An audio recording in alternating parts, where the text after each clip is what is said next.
That's dope, man.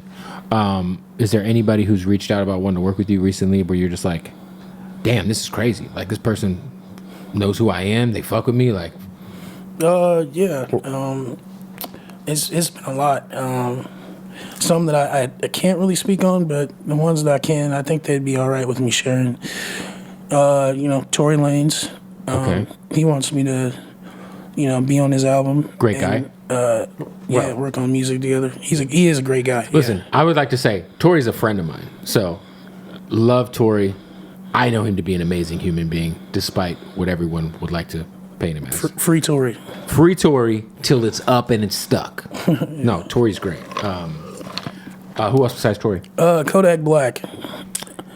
Okay. He wants me to be on his album as well. I had put a song snippet on my Instagram, and he told me to send that shit to him. He wants to put it on his album. That's fire. We exchanged numbers, and I kind of just I saved his number, and I kind of just forgot about it. And he actually called me at like 7 a.m. one morning, and I'm waking up. He hadn't been to sleep yet, for sure. Yeah.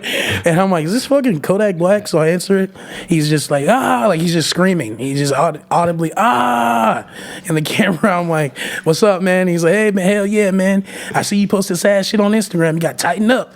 I'm going to come out there, and we're going to do 100 burpees. We're going to get you working out. I'm like, all right, man, I'm all for it. Hell yeah. He's like, send me the song, and then hung up. Did you send it? Yeah, I did, yeah. Yeah. That's Kodak Black is like one of the, I mean, in my opinion, he's, of the Florida generation from like 2015 on, I think he's the GOAT. You know? Very talented and a good person. Fucking alien. Yeah, he's amazing. Would you say that you're like, weight, did it get out of control, or was it always something that like was kind of just around? Like, was there a point in time where like it got to the point where you're like, shit, like it's hard for me to stand up during performances type shit, you know? I didn't look at it like that. I'm looking at it as no matter what the fuck I got going on, I'm gonna get on this stage and I'm gonna perform.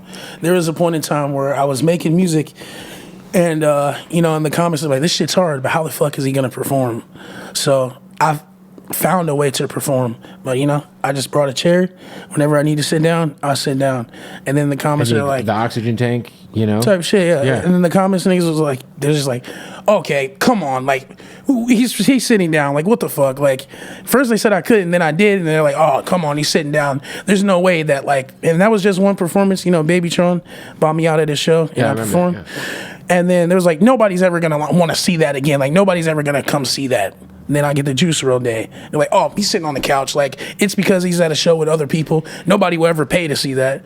Then I sell out the Roxy in 12 minutes. Crazy. You see what I'm saying? Mm-hmm. And everybody love that shit. So it's like, I don't even fuck what people saying on the internet. Listen, Billy Joel, while he is playing the piano, people pay good money to go watch Billy Joel sit down for 3 hours and sing. So it's like, it's not anything crazy. Like, you know what I mean? And there's artists who jump around and do crazy shit on stage who also fucking suck at performing, respectfully. Like, the thing that I thought was so, I saw everybody posted when you stood up and everybody freaked out at the show. Exactly.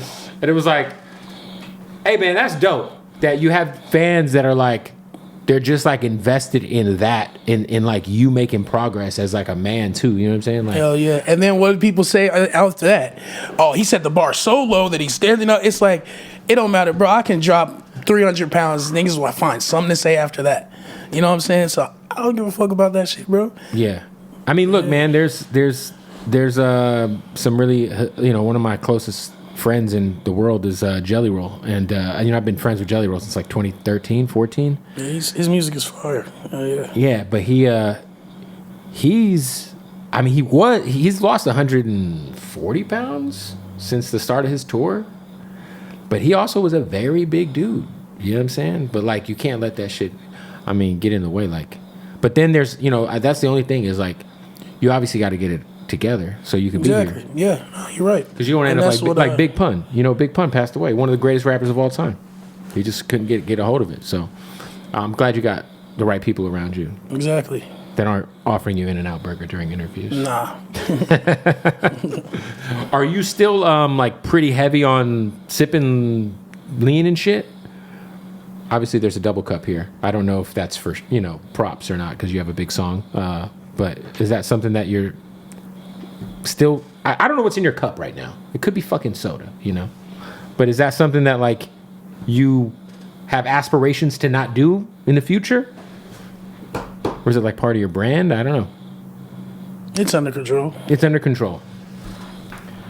I heard it's hard to kick, man. I've talked to some folks, and they're like, yo, the withdrawals and shit, like Schoolboy Q had a hard time kicking that shit, Mozzie. So, and then it's the soda that goes with it.